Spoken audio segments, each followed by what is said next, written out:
There comes a quiet moment in a woman's life, often unnoticed by the world, sometimes unnoticed even by herself, when something ancient within her shifts. It is not loud, it is not dramatic, there is no announcement. She simply stops chasing. She stops chasing love that runs from her, stops chasing validation that never satisfies, stops chasing people who only feel powerful when she feels small. And strangely, almost mysteriously, the world responds. What once ignored her begins to notice. What once withheld begins to offer. What once fled begins to pursue. This is not magic. This is psychology. This is the deep law of human desire and self-worth. Because when a woman stops chasing, she does not become cold. She becomes centered. And everything is drawn to what is centered. Chasing is rarely about love, desire, or ambition. At its core, chasing is about an inner emptiness that has not yet been faced. When a woman chases attention, affection, reassurance, or approval, she is not reaching outward because she wants too much. She is reaching outward because something inside her feels incomplete. This lack is subtle, often disguised as hope or loyalty, but beneath it lives a quiet belief. If I am not pursued, I may not matter. The psyche does not invent this belief overnight. It forms slowly, shaped by early experiences where love felt conditional, where approval was earned rather than given, where silence meant rejection. Over time, the mind learns a dangerous lesson. That connection must be chased, not received. And so the adult woman repeats this pattern unconsciously, mistaking anxiety for devotion and effort for love. Chasing is not strength. It is the nervous system in a state of alert. It is the mind scanning constantly for signs of abandonment. This is why chasing feels exhausting. It requires vigilance, explanation, overgiving, and self-betrayal. The woman who chases often edits herself to remain acceptable. She answers messages quickly, tolerates inconsistency, explains behavior that hurts her, and calls it patience. But what she is truly doing is negotiating for worth. Psychologically, this behavior reinforces the very wound it tries to heal. Each act of chasing sends a message inward. I must move toward others, because I am not enough as I am. Appreciation does not come. She feels resentful and ashamed for wanting it in the first place. The inner lack remains untouched, merely covered with effort. The tragedy is not that she desires connection. Desire is natural. The tragedy is that she believes connection must be earned through self-erasure. This belief fractures the relationship with the self. A woman begins to live outwardly, measuring her value by response, attention, and reaction. Her center moves outside her body. She becomes psychologically ungrounded. The turning point begins when exhaustion sets in. There is often a moment, quiet, heavy, unmistakable, when she realizes that no amount of chasing has filled the emptiness. She may still be surrounded by people, messages, or obligations, yet feel profoundly alone. This is not failure. This is awareness. When a woman dares to sit with this emptiness, instead of fleeing from it, something crucial happens. She begins to recognize that the lack she feels cannot be filled by another person. It belongs to an unclaimed part of herself. The longing was never for someone else's validation. It was for self-recognition. As she stops chasing, discomfort arises. Silence feels loud. Distance feels threatening. The old fear whispers that she will be forgotten. But if she stays present, she discovers something unexpected. The lack begins to soften. In the absence of constant outward movement, inner space opens. She begins to hear her own thoughts again. Her desires become clearer. Her boundaries emerge not as walls, but as expressions of self-respect. This is the psychological reorientation from need to wholeness. She no longer moves toward others to feel real. She moves from herself. And this shift alters everything. Her energy changes. Her presence becomes calm rather than urgent. She listens instead of pursues. She chooses instead of convinces. Paradoxically, this is often when attention returns. People sense the difference immediately. There is no grasping, no silent plea. There is steadiness, and steadiness signals value far more powerfully than effort ever could. What once had to be chased now approaches freely because it is no longer burdened by expectation. But the true victory is not being pursued.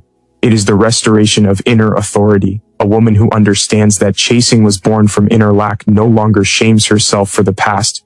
She sees it with compassion. She recognizes that she was searching for herself through others, and now, having turned inward, she carries something unshakable.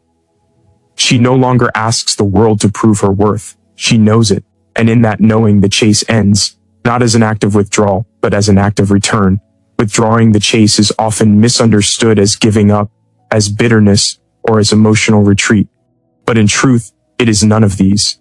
It is not an act directed at another person. It is an inner movement toward balance. When a woman stops reaching for what resists her, she is not rejecting she is rejecting distortion. She is no longer forcing herself to lean where she is not met. This withdrawal is not absence. It is alignment with her own center. For a long time, she may have believed that effort keeps connection alive. She learned that silence meant danger and distance meant loss. So she filled every gap with explanation, reassurance, and emotional labor. She reached first, apologized first, softened herself first.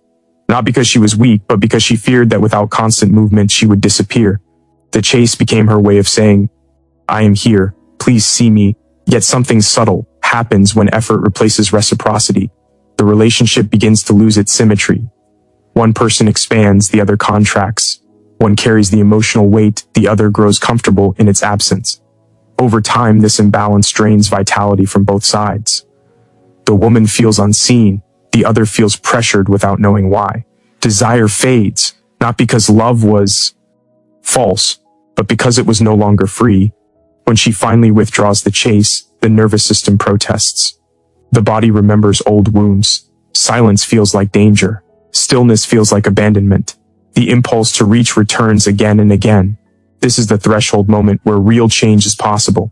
If she resists the urge to fill the space, she begins to experience something new, self-support.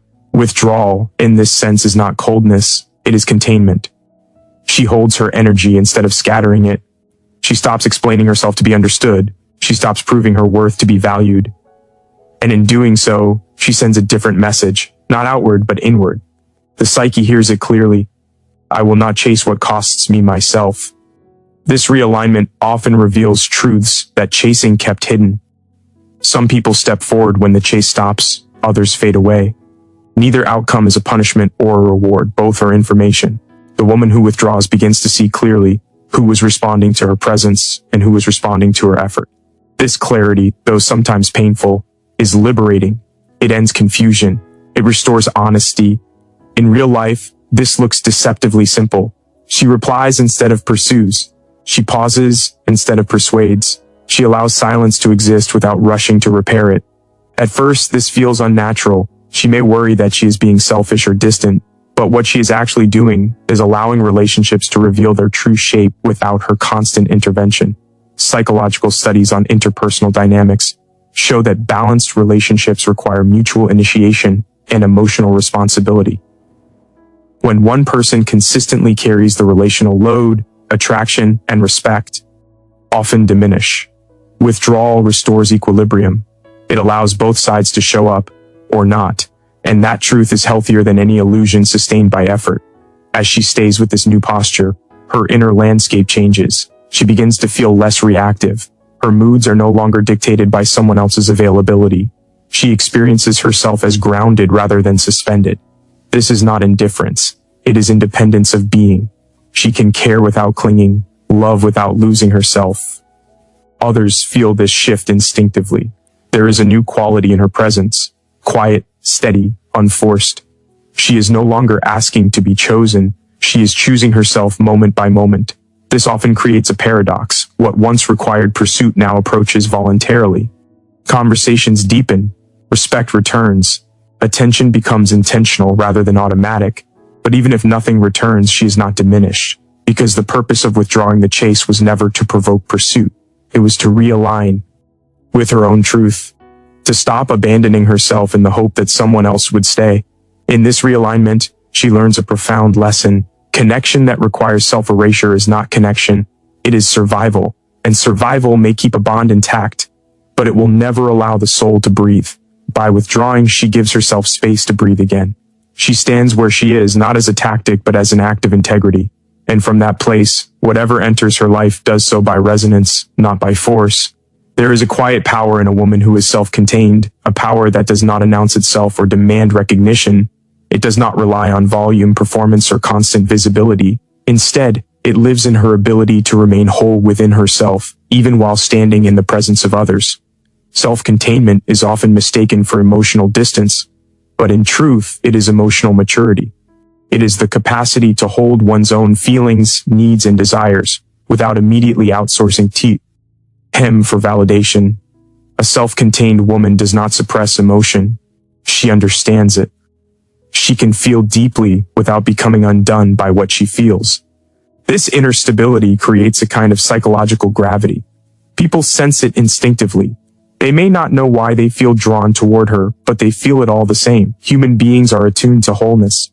We are pulled toward those who seem anchored in themselves because they offer safety without dependence. This quality is magnetic because it is rare.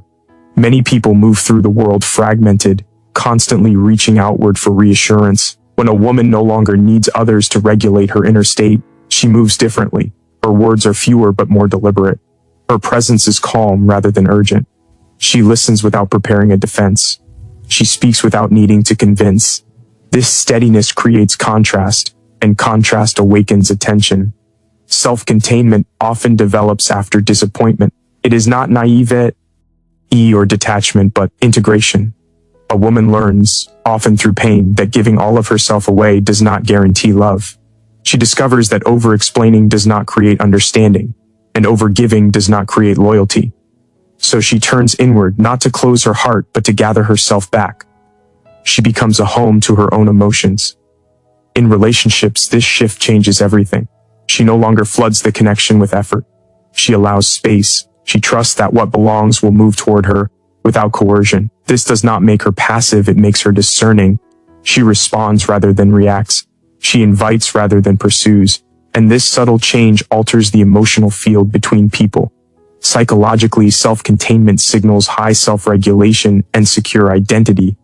Studies in interpersonal attraction suggest that individuals who display emotional independence are perceived as more confident, more stable, and more desirable, not because they withhold, but because they are not asking to be completed. They are offering connection, not seeking rescue. In everyday life, this magnetism shows up in small moments. A woman listens without interrupting. She pauses before responding. She does not rush to fill silence. She does not collapse in the face of uncertainty. This makes others lean in. They feel invited to show up more fully because she is not carrying the emotional weight for them. There is also freedom in this state. When a woman is self-contained, rejection loses its power, not because it doesn't hurt, but because it no longer defines her. She understands that another person's inability to meet her does not diminish her value. This understanding creates dignity, and dignity is deeply attractive. Self-containment does not mean isolation. A woman can be warm, affectionate, and open while remaining anchored within herself. She can love without losing her shape. She can care without chasing. This balance creates an energy that feels both inviting and strong. People sense that they are entering a space where respect is required. As she lives from this place, her life reorganizes around her inner clarity. She chooses environments, relationships, and pursuits that match her rhythm. She no longer forces herself into spaces where she must perform to belong. And because she is no longer fragmented, her presence becomes coherent. Others feel that coherence and respond to it. What makes this magnetism enduring is that it is not dependent on attention. It remains whether she is admired or ignored. It is rooted in her relationship with herself, and that is why it cannot be taken away. When a woman becomes self-contained, she stops orbiting others and becomes a center in her own right. People do not chase her because she demands it. They are drawn because she is whole, and wholeness calls to what is missing in others. What begins to chase a woman is never an accident. It is not luck, timing, or coincidence. It is a reflection. The outer world responds to the inner world with remarkable precision, even when the connection is invisible. When a woman looks at what pursues her, people, opportunities, respect, attention, she is seeing an echo of who she has become within herself. In earlier stages of life, she may have noticed a pattern of chasing the same kinds of experiences, the same unavailable partners, the same one-sided friendships, the same environments where her value had to be proven rather than recognized. At the time, it felt like misfortune. In truth, it was alignment with an inner state that had not yet changed. The psyche seeks familiarity, even when familiarity hurts. As long as she believed she needed to earn love, she attracted situations that required effort. As long as she questioned her worth, She found herself surrounded by people who reflected that doubt back to her. This was not punishment. It was unconscious agreement. The inner narrative shaped the outer landscape. Change does not begin with forcing different outcomes. It begins with inner reorganization. When a woman starts to see herself differently, not as someone waiting to be chosen, but as someone who chooses, her behavior shifts naturally. She sets boundaries without hostility. She walks away without drama. She listens to discomfort instead of overriding it. These small inner changes send powerful signals outward. Gradually, the world responds. Different people appear. Conversations feel easier. Opportunities emerge without constant pursuit. What once felt scarce begins to arrive with less effort. This is not because she learned how to manipulate outcomes, but because she stopped contradicting herself. Her inner belief and outer action are now aligned. Psychologically, this is known as self-concept congruence. When behavior matches identity, others respond with clarity. A woman who knows her value does not argue for it, and because she does not argue, others do not resist it. Respect in this sense is not ended, it is mirrored. Real life offers countless examples. A woman who once tolerated inconsistency now finds herself pursued by people who are emotionally available. A woman who once begged for recognition now receives acknowledgement without asking. A woman who once felt invisible now notices that her absence is felt. These changes can feel almost unreal, as if the world has suddenly changed its mind. In reality, it is simply adjusted to her new center. Not everything that chases her will be welcomed. As she evolves, she may attract projections, admiration from those who sense her strength but have not yet cultivated their own. She learns discernment.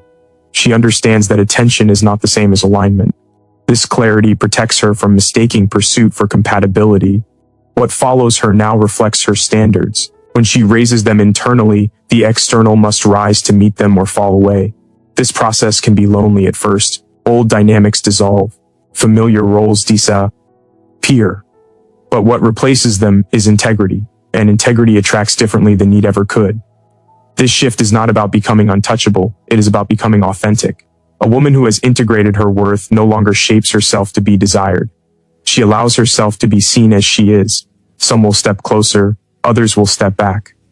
Both responses are honest. The power in this stage lies in recognition. She sees that her past was not a series of failures but feedback. Each experience showed her who she believed herself to be at the time. And now, as her self-perception changes, so does the quality of what enters her life. This understanding frees her from resentment. She no longer asks why certain people treated her poorly. She understands that she was still learning how to treat herself. And with that understanding comes compassion for the woman she was and the woman she is becoming. What chases her now is quieter, steadier, and more respectful. It does not demand that she shrink or perform. It meets her where she stands. And even when nothing chases her for a time, she does not panic. She trusts the space. She knows that emptiness is not absence, but transition. Because she has learned the deepest truth of all, the world follows the lead of her inner life. And as she continues to grow, what finds her will continue to reflect that growth, faithfully and without exception. There comes a moment when a woman realizes that the chase has taken her far from herself, not all at once, not dramatically, but through a quiet accumulation of exhaustion. She notices how much of her energy has been spent anticipating responses, managing impressions, adjusting her tone, softening her needs. The chase, once disguised as love or ambition, reveals itself as a long departure from her own inner ground. Stopping the chase is often feared because the chase once served a purpose. It provided direction. It created movement. It gave meaning to effort. Without it, there is a frightening stillness. The mind worries that without striving, there will be nothing left. But this fear misunderstands the nature of the self. The self does not disappear in stillness. It waits there. When a woman stops chasing, she begins to feel the parts of herself that were previously drowned out by noise. There may be grief for how much she gave away, anger for how little she received, shame for believing she had to earn what should have been mutual. These feelings are not signs that she is regressing. They are signs that she is returning. The chase often begins early in life. Many women learn, consciously or unconsciously, that love is conditional, that approval must be secured through pleasing, adapting, or enduring. Over time, this lesson becomes embodied. She moves toward others instinctively, even when it costs her peace. She believes that staying still will make her unlovable. And so she chases not because she wants to, but because she does not know how to remain. Stoppy. The chase interrupts this old conditioning. It feels unnatural at first. The body is used to tension. The mind is used to vigilance. When she no longer reaches outward, the nervous system searches for something to fix or pursue. Learning to sit with this discomfort is the first act of self-trust. She is teaching herself that she can survive without proving her worth. As she stays with herself, something shifts. She begins to differentiate between loneliness and aloneness. Loneliness is the absence of connection with the self. Aloneness is presence without distraction. In aloneness, she starts to hear her own voice again. Her preferences become clearer. Her boundaries emerge naturally, not as defenses, but as expressions of self-respect. This return to the self restores her sense of authorship over her life. She no longer experiences herself as a character waiting for someone else to decide the plot. She becomes the one who chooses. This does not make her rigid or closed. It makes her honest. She knows what she can give and what she cannot. She knows where she ends and where others begin. In relationships, this change is profound. She stops negotiating her needs in the hope of being chosen. She allows space for others to meet her or miss her. This is not withdrawal born of fear, but restraint born of clarity. She understands that connection without mutuality is not intimacy, but endurance. Emotionally, she becomes steadier. Her moods are less dependent on external validation. She feels disappointment without collapse. She feels desire without desperation. This emotional independence is not detachment, it is maturity. It allows her to engage deeply without losing herself in the process. Stopping the chase also brings discernment. She begins to see which connections were sustained by her effort alone. Some fade, some deepen. This sorting is painful, but it is honest. She no longer confuses intensity with intimacy or attention with care. She recognizes the difference between being wanted and being valued. As she returns to herself, her life begins to reorganize around her inner truth. She invests her energy where it is returned. She chooses environments that support her growth. She honors her rhythms instead of overriding them. The constant sense of urgency dissolves, replaced by a quiet confidence. What emerges is not a new version of her, but a remembered one. The woman she was before she learned to chase, before she learned to abandon herself for belonging. This remembrance is deeply healing. It reconnects her with her innate worth, which was never lost, only overlooked. Stopping the chase does not mean life becomes effortless. It means effort is no longer misdirected. She works, loves, and grows from a place of alignment rather than fear. And in that alignment, she experiences a kind of freedom that chasing could never provide. The freedom of being at home within herself. The moment a woman stops chasing, she does not lose love. She loses illusion. And in that loss, she gains something far more powerful, herself. And once a woman has herself, everything else finds its way to her.